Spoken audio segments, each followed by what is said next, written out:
सूरत अनआम की ये आयत नंबर 165 यानी आखिरी आयत मुबारका है। अल्लाह ताला के फजल करम से आज सूरत अनआम की तकमील हो रही है और कल इंशाअल्लाह ताला सूरत आराफ का आगाज़ होगा। अल्लाह ताला कुरान पाक की सूरत अनआम की आखिरी आयत में इरशाद फरमाता है, वहुवल्लज़ी जअला कुम खलाइफ़ल अर्द, और वही अल्लाह ताला है जिसने तुम्हें ज़मीन के अंदर खलीफा बनाया है। खलीफा इसकी जमा है खलाइफ, और खलीफे को कहते हैं जानशीन, यानी अपने बड़ों की गैर मौजूदगी में उनकी जगह के ऊपर बैठना। जैसे वालिदैन कहीं आगे पीछे हो जाएं तो उनकी गैर मौजूदगी में उनके बड़े बेटे जो हैं वो काम करते हैं। उस्ताद आगे पीछे चले जाएं तो शागिर्द उनकी जगह पे उनकी ड्यूटी सर अंजाम देते हैं। पीर साहब आगे पीछे हो जाएं तो उनके मुरीद जो है वो उनकी ड्यूटी सर अंजाम देते हैं।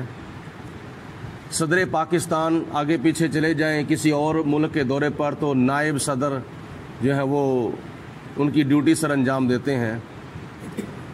तो उसको अरबी में कहते हैं खलीफा, और खलीफे की जमा है खलाइफ।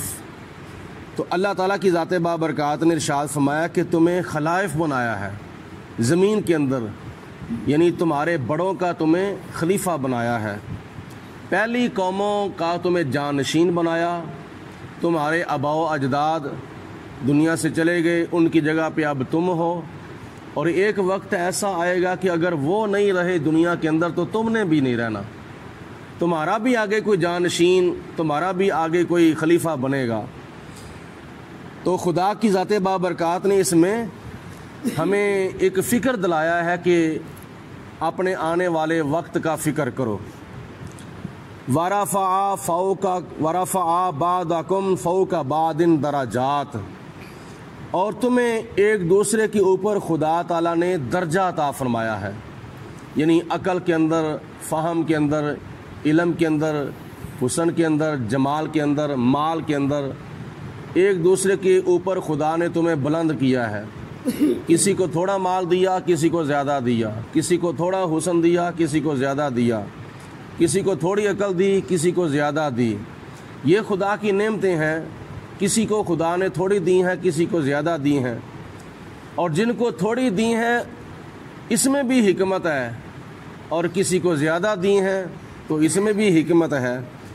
हिकमत ये है कि लियब्लुवकुम फ़ी मा आताकुम, ये जो खुदा ने तुम्हें थोड़ी ज़्यादा नेमतें दी हैं, किसी को ऊपर रखा है, किसी को नीचे रखा है, लियब्लुवकुम, ताकि अल्लाह ताला तुम्हारी आजमाइश करे, फ़ी मा आताकुम, उन चीज़ों के बारे में जो चीज़ें खुदा ने तुम्हें अता फरमाई हैं, यानी अपनी नेमतों के बारे में खुदा तुम्हारी आजमाइश फरमाता है कि कौन किसी के साथ कितना तावन करता है।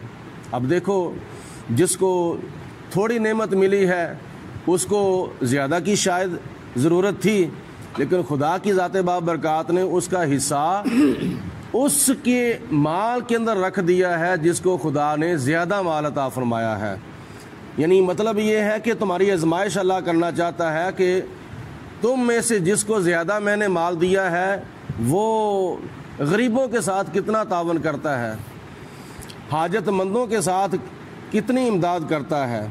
ये खुदा की आजमाइश है। इन्ना रब्बका सरीउल इक़ाब, बेशक अल्लाह ताला जल्द अजाब देने वाला है, जल्द सज़ा देने वाला है। व इन्नहु लगफ़ूरुर रहीम, और बेशक वो बहुत ज़रूर बख्शने वाला भी है और मेहरबान भी है। एक सवाल पैदा होता है कि एक जगह पे अल्लाह ताला फरमाता है कि मैं मुजरमों को जल्दी सज़ा नहीं देता, बल्कि मैं उनको ढील देता हूँ, मैं उनको गुंजाइश देता हूँ, मैं उनको वक्त देता हूँ कि आने वाले वक्त में तौबा कर लो। जैसा कि कुफार मक्का ने نبی کریم علیہ الصلوۃ والسلام سے کہا تھا کہ جس عذاب کا تم ذکر کرتے ہو وہ عذاب لے آؤ، اور پہلی قومیں بھی اپنے وقت کے رسولوں سے یہی کہتی رہیں کہ جس عذاب کا تم ذکر کرتے ہو یا جس عذاب کی تمہیں ہمیں وارننگ دیتے ہو، دھمکی دیتے ہو، وہ لے آؤ عذاب۔ لیکن اللہ تعالیٰ نے ان کے کہنے پر فوراً عذاب نازل نہیں کیا۔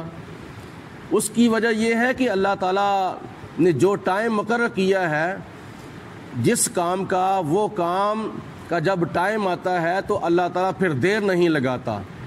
اللہ کی ذات بابرکات نے جس بندے کی موت کا وقت لکھا ہے، جب موت کا وقت آ جائے تو پھر خدا تعالیٰ ٹائم نہیں لگاتا، دیر نہیں لگاتا، پھر گنجائش نہیں دیتا۔ ان ربک سریع العقاب، بے شک اللہ تعالیٰ جلد سزا دینے والا ہے، یعنی اپنے مقررہ وقت پر۔ وَإِنَّهُ لَغَفُورٌ رَحِيمٌ، اور جو اللہ تعالیٰ کی نعمتوں کا شکر ادا کرتا ہے پھر اللہ تعالیٰ اس کو بخشنے والا بھی ہے اور مہربان بھی ہے۔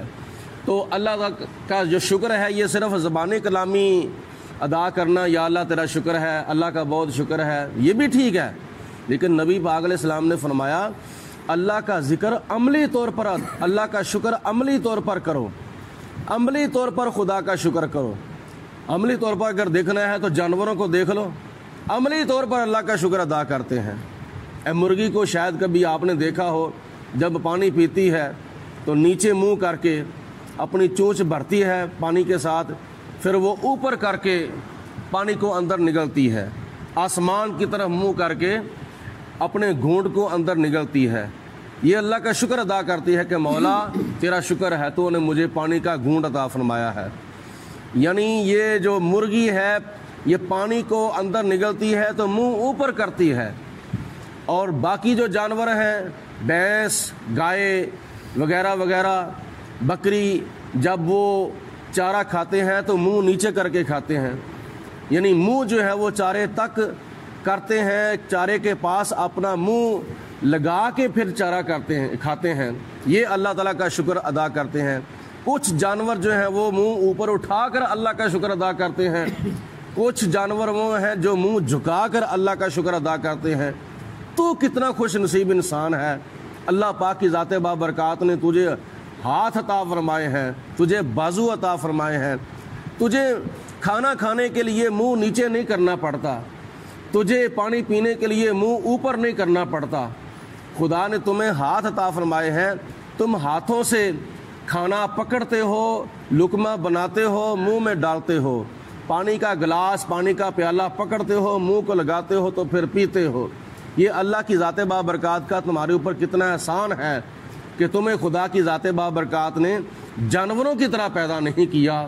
انسان کو اللہ تعالیٰ نے انسانیت عطا فرمائی ہے، تو انسان کو انسانیت کے تقاضے بھی پھر پورے کرنے چاہیے۔ تو جتنا زیادہ ہو سکے اللہ کا شکر ادا کرنا چاہیے۔